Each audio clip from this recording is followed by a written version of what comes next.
Bolgariyaga turist vizasini olib qochish holatlari, ishchi kartasini olgandan keyin qochish holatlari juda ham ko'p kuzatildi. Bolgariyada oylik kam deyishadi. Oila bilan ko'chib o'tsa bo'ladimi? O'tgan yilgi yoki 2 yil oldingi holatdan mutlaqo farq qiladi. Kimlardir pulini olgan holatda yo'q bo'lib qoladi.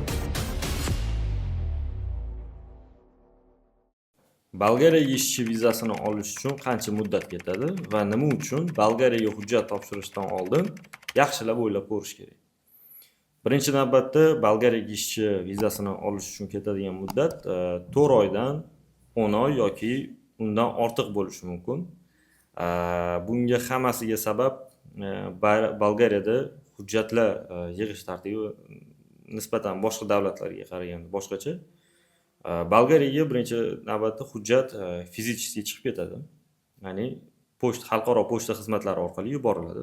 Bunga vaqt ketadi. Undan tashqari hujjat yoqqa yetib borgandan keyin, Bolgariyaga yetib borgandan keyin Bolgariyadagi mas'ul shaxslar o'sha hujjatlarni legalizatsiyasi bilan shug'ullanishadi.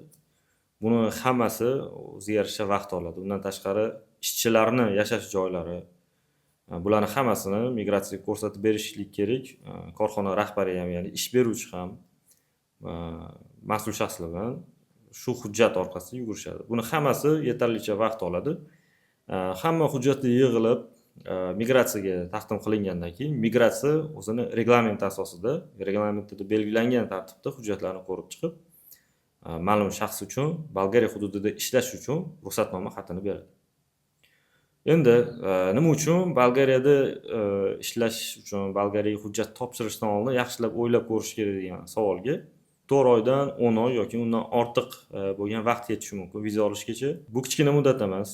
Undan erta ham bo'lib qolishi mumkin. Bu orada insonning rejalari o'zgaradi, sog'lig'ida o'zgarish bo'lishi mumkin yoki har qanday holat bo'lishi mumkin. Ikkala tomonni ham ovora qilib qo'ymaslik uchun ma'lum shaxsiy hujjatlar bilan yugurgan o'sha xodimlar ham xarajat qilishadi. O'zbekistondagi xodimlar ham xarajat qilishadi. Buni hammasini inobatga olgan holda norozi qilib qo'ymasligi uchun yaxshilab o'ylab ko'rib hujjat topshirgan ma'qul bo'ladi. Undan tashqari hozirgi vaqtda Bolgariya elchixonasiga hujjat topshirish uchun navbat bor. Navbat yetarlicha uzoq vaqt kutiladi. Misol uchun hozir fevral oyi oxiri bo'ladigan bo'lsa, elchixonadagi navbat iyun oyining o'rtalariga beriladi. Bu degani 4 oy, salkam 5 oy kutish kerak degani, shunchaki hujjat topshirish uchun. Shuni hammasini hisobga olgan holda yaxshilab o'ylab ko'rib, keyin Bolgariyaga hujjat topshirgan ma'qul bo'ladi. Bolgariyaga ishchi vizasini olish uchun qanday hujjatlar talab qilinadi? Bolgariyaga ishchi vizasini olish uchun deylik ishchi va ish beruvchi o'rtasidagi shartnoma, ya'ni mehnat shartnomasiga asosan, ya'ni korxona qaysi yo'nalishda ishlaydi? Deylik, agar ish beruvchi ishchini mexanizatorligi, ya'ni traktorist mexanizatorligi taklif qilayotgan bo'lsa, uni ma'lumot haqida hujjatlar, farqi yo'q, attestat yoki o'rta maxsus yoki oliy, farqi yo'q. Asosiysi ma'lumoti borligi haqida hujjat. Ikkinchisi sudlanmaganlik haqida hujjat va undan tashqari ikkita yana hujjat kerak bo'ladi. Bu B yoki C lik pravasi yoki va mexanizatorlik pravasi. BS prava nima uchun kerak? BS prava bu texnikani asfalt qoplamali yo'lda haydash uchun, ya'ni oddiy asfalt yo'lda harakatlanish uchun kerak bo'ladigan hujjat. Asfalt yo'lda texnikani haydash uchun unga qonuniy huquq beradigan hujjat hisoblanadi. Mexanizatorlik pravasi bo'lsa, bu texnikani dala maydonida haydash huquqini beradigan hujjat hisoblanib, umumiy hisobda mana shu ikkala hujjat ham kerak bo'ladi. Mexanizatorlik yoki deylik elektrik yoki svarshik bo'ladigan bo'lsa, ma'lumot haqida hujjat, sudlanmaganlik spravkasi va aynan o'sha yo elektriklik yoki svarshiklik haqida sertifikati bo'lishi kerak bo'ladi. Ana shu hujjatlar asosida tanlagan sohasi, tanlagan pozitsiyasi asosida hujjatlar yig'iladi. Undan tashqari umumiy ishchilar uchun ham alohida hujjatlar to'plami bor. Bu faqat sudlanmaganlik spravkasi. Ya'ni pasporti va sudlanmaganlik spravkasi. Qolgan sanab o'tilgan hujjatlar, ya'ni o'sha ishchini mutaxassisligi, tanlagan yo'nalishidan kelib chiqqan holatda yig'iladi. Oddiy ishchilar uchun, umumiy ishchilar uchun faqat sudlanmaganlik spravkasi va заграничный pasport kerak bo'ladi. Ko'pchilik Bolgariyada oylik kam deyishadi. Bunga bir tomondan qo'shilaman, bir tomondan qo'shilmayman. Sababi bu ishchini ishlayotgan pozitsiyasi va ishlayotgan korxonasiga bog'liq. Deylik, agar korxona oboroti kichkina bo'ladigan bo'lsa, korxonani ob'yomi kichkina bo'ladigan bo'lsa, ishdagi ob'yomi va ishchi oddiy lavozimda, ya'ni umumiy ishchi, ya'ni raznорабочийlikda ishlayotgan bo'lsa, soответственно, oylik kam bo'ladi. Agar ishchi mas'uliyatliroq qaysidir pozitsiyada ishlayotgan bo'lsa, deylik, stanok operatori bo'lib turib, bir nechta stanokni birdaniga ishlata oladigan mutaxassis bo'ladigan bo'lsa yoki katta voltlarda ishlay oladigan elektromontajnik bo'lsa yoki umuman qaysidir sohani mutaxassisi bo'ladigan bo'lsa, menimcha boshqa Yevropa davlatlari bilan solishtirganda kam pul topmaydi. Chunki mijozlarimizdan olingan ma'lumotlarga tayanib aytolmayman. Bolgariyada 2000 topadigan mijozlarimiz ham bor, Bolgariyada 600 topadigan mijozlarimiz ham bor. Bu ishchini o'ziga bog'liq. Ko'p holatda ishchilar, ya'ni kandidatlar borgandan keyin ma'lum bitta pozitsiyada qolib ketish xohlashmaydi. Ko'rishadi qaysi pozitsiyada ko'proq pul to'lashadi. O'shani tezroq o'rganib, pozitsiyalarini ish beruvchi bilan kelishgan holatda o'zgartirishga harakat qilishadi. Lekin bir xil insonlar o'sha o'zini komfort zonasidan chiqishni xohlamasdan o'sha qaysi pozitsiyaga borgan bo'lsa, o'sha pozitsiyada qolib ketadi. Ko'p holatda muammo bo'ladigan joyi bu ishchilarni hujjat topshirayotgan vaqtda bergan noto'g'ri ma'lumot. Aynan shu joyda ish beruvchi va ishchi o'rtasida muammo yuzaga keladi. Ya'ni ishchi kandidat hujjat topshirayotganda ish beruvchiga bergan anketasida, rezyumesida o'zini qaysidir sohada ishlagan qilib ko'rsatib beradi. Ya'ni borib eplayman, borib eplab ketaman, tortib ketaman degan tushuncha asosida ishlamagan ishlarini ham yoki o'zi umuman yo'q opitini ham boshqacha qilib ko'rsatib beradi. Borgandan keyin amalda bu ish bo'lmagandan keyin ish beruvchi undan bu narsani talab qiladi. Sababi ish beruvchi shuncha vaqt ishchi qancha vizasini kutgan bo'lsa, ish beruvchi ham ishchini shuncha kutgan bo'ladi va shunga asosan undan ish talab qiladi. Lekin ishni bajarib bera olmagandan keyin bu yoqda уже muammo yuzaga keladi. Muammo oxiri ishchini ishdan bo'shatilishi yoki shu orqaga O'zbekistonga qaytarib yuborilishi bilan tugaydi ko'pincha. Bolgariyaga oila bilan ko'chib o'tsa bo'ladimi degan savolni juda ham ko'pchilik mijozlar berishadi. Bo'ladi, agar siz hujjatingizni D viza turiga, ya'ni ishchi vizaga topshirgan bo'lsangiz. Buni o'ziga yarasha talablari bor. Ya'ni Bolgariyaga borib, ma'lum vaqt ishlab, topgan daromadingiz oilangizni keyinchalik qoplab berishga, ya'ni uni xarajatlarini qoplashga, alohida yashashga o'tgan yillarda, ya'ni ish beruvchini, ya'ni общежитиясida emas, alohida kvartira olib yashagan yilda to'lovlarga yetadimi, ularni qoplab berish, ehtiyojlarini qoplab berishga yetadigan darajada bo'lgandan keyin oilani birlashtirish asosida hujjat tayyorlasa bo'ladi. Bu hujjat bilan nafaqat ayolini, balki balog'at yoshiga to'lmagan farzandini ham olib ketsa bo'ladi. Eng ko'p beriladigan savol: Bolgariyada ishlash uchun qaysi tilni bilish kerak? Qaysi tilni bilgan yaxshiroq? Albatta ingliz tili. Agar ingliz tilini biladigan bo'lsa, eng zo'r variant. Chunki Bolgariya oldingi Sovet ittifoqini ittifoqdoshi bo'lganligi uchun Bolgariya aholisini yoshi katta qismlari, ya'ni ularning ham ayrimlari rus tilini biladi. Va ikkinchi sababi rus tili bilish kerak degan talabimiz ikkinchi sababi bu bolgar tili slavyan tillari qatorida bo'lganligi uchun, tilda rus tili bilan bolgar tilida o'xshashlik bo'lgani uchun rus tili talab qilinadi. Agar ingliz tili bo'ladigan bo'lsa, kandidatlarimiz ingliz tilini bilishadigan bo'lsa, juda ham ajoyib bo'ladi. O'zlariga foyda, sababi ingliz tili hozirgi vaqtda butun dunyo tili bo'lganligi uchun ingliz tili eng yaxshi variant.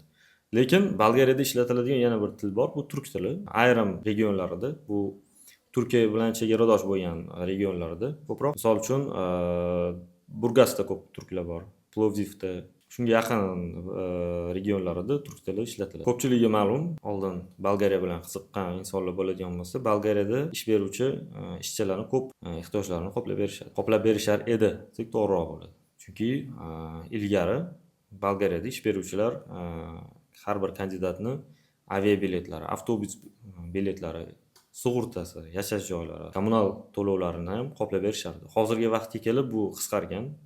Bunga sabab Bolgariya 1-apreldan 24-yil 1-apreldan Schengen hududiga qo'shilganligi sabab va 25-yil dastlabki kunlaridan quruqlik yo'llari, Schengen hududlari bilan bo'lgan quruqlik yo'llari, chegaralari ochilganligiga sabab aviabiletlar, avtobus biletlari, kommunal to'lovlar bekor qilingan. Sababi O'zbekiston fuqarolari Bolgariya vizasini olib noqonuniy ravishda boshqa Yevropa davlatlariga o'tib ketish holatlari ko'pligi uchun bu narsa bekor. Shuni hamma bilib qo'yishi to'g'ri bo'ladi. Agar siz Bolgariyada ishlamoqchi bo'lsangiz, qaysi korxona bilan mehnat shartnomasini tuzgan bo'lsangiz, aynan o'sha korxonada va Bolgariya hududida ishlashingiz qonuniy hisoblanadi. Agar siz Bolgariya hududida ishlamoqchi bo'lib, ma'lum ish beruvchi bilan mehnat shartnomasini tuzib, lekin Polshada ishlaydigan bo'lsangiz yoki Bolgariyani umuman boshqa hududida boshqa bir ish beruvchini qo'lida ishlaydigan bo'lsangiz, bu noqonuniy hisoblanadi. Ya'ni qaysi davlatga hujjat topshirmoqchi bo'lsangiz va qaysi ish beruvchini qo'lida ishlamoqchi bo'lsangiz, aynan o'sha ish beruvchi bilan mehnat shartnomasini tuzib, aynan o'sha topshirmoqchi bo'lgan davlatingizga hujjat topshirishingiz va o'sha davlatning vizasini olib ishlashingiz qonuniy hisoblanadi. Endi Bolgariyada ish beruvchilarni ishchilarga beradigan yashash joylarining sharoitiga keladigan bo'lsak.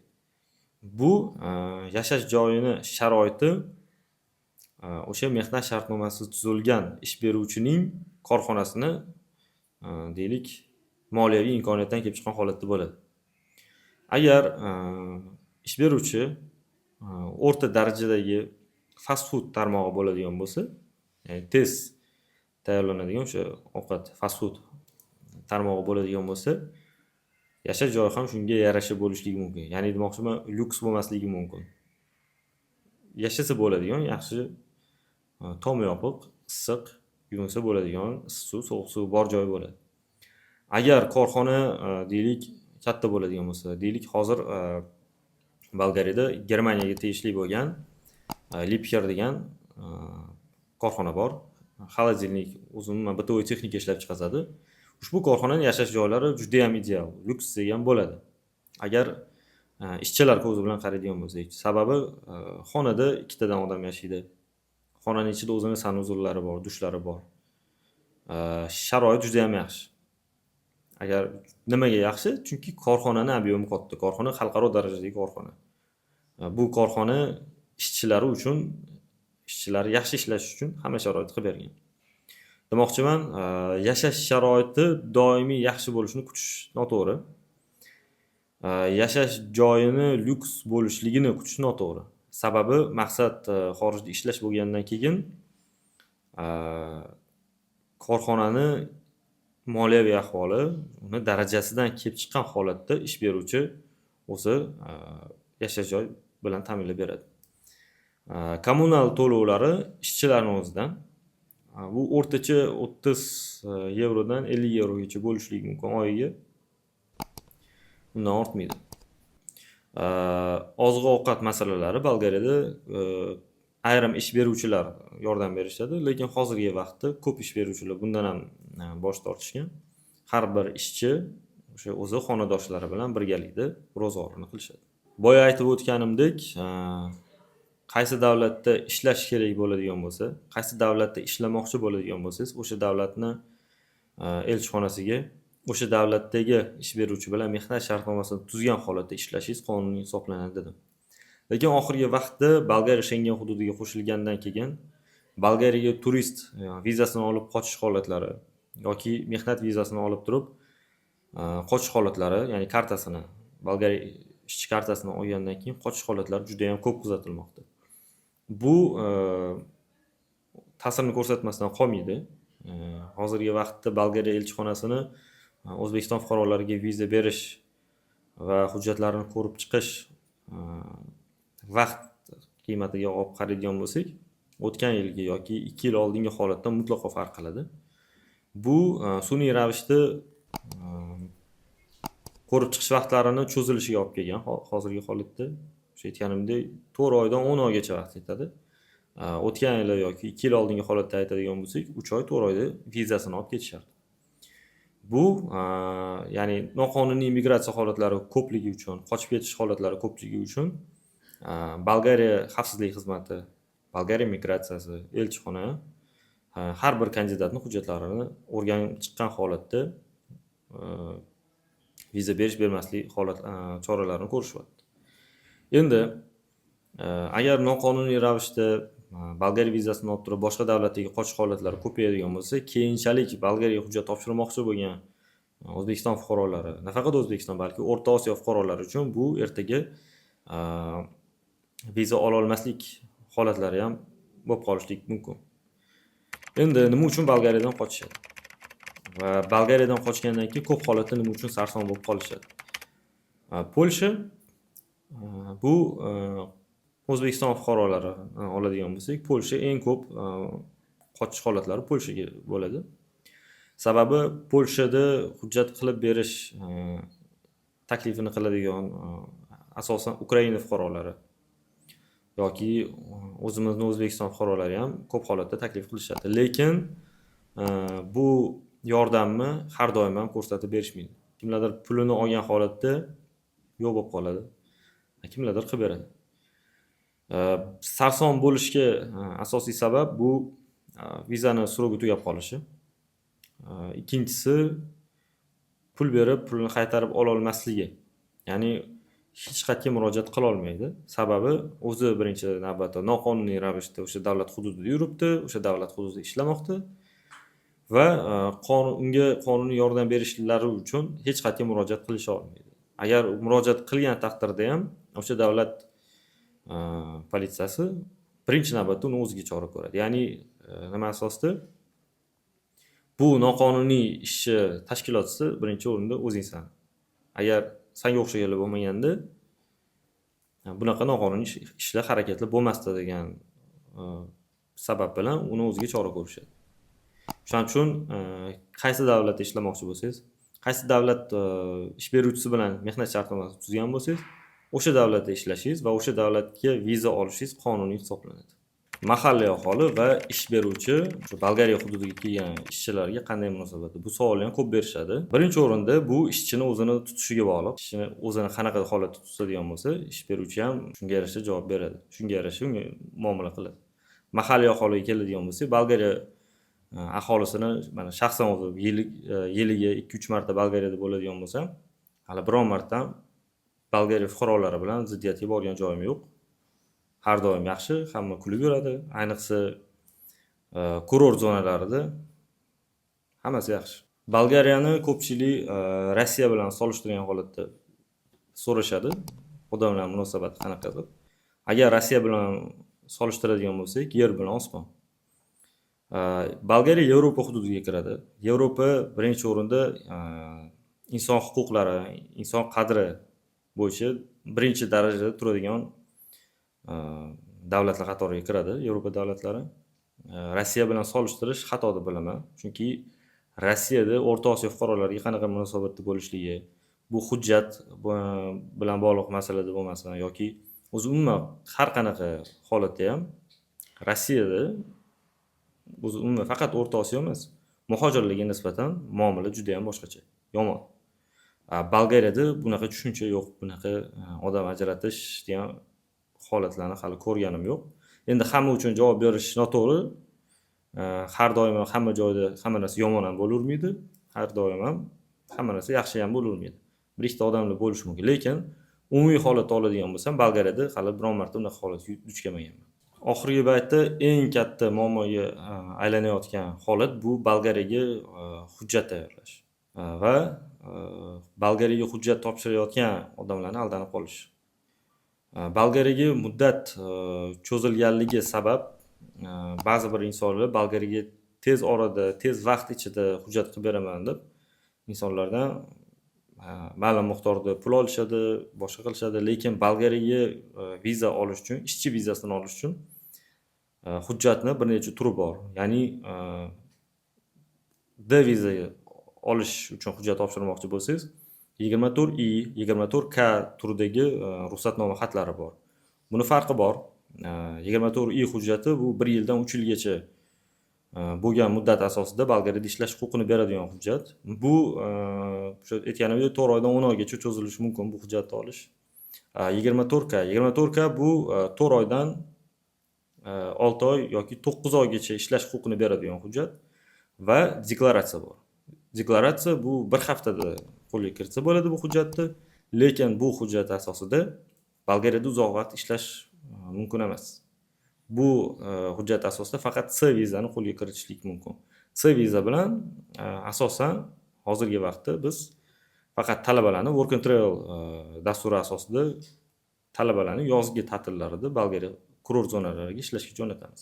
O'shaning uchun hujjat topshirishdan oldin hujjat kelganda to'lov qilishga shoshilmasdan hujjatni yaxshilab tekshirishni maslahat beraman. 24I bu 1 yildan 3 yilgacha bo'lgan ruxsatnoma xati. 24K bu 4 oydan 9 oygacha bo'lgan ishlash uchun beriladigan ruxsatnoma xati va deklaratsiya. Deklaratsiya bu faqatgina 3 oy va keyinchalik yana cho'zish imkoniyati bor, ya'ni 3 oyga cho'zish imkoniyatini beradi. Lekin viza turi C viza bo'ladi. Bu viza bilan 1 yildan 3 yilgacha ishlash imkoniyati yo'q.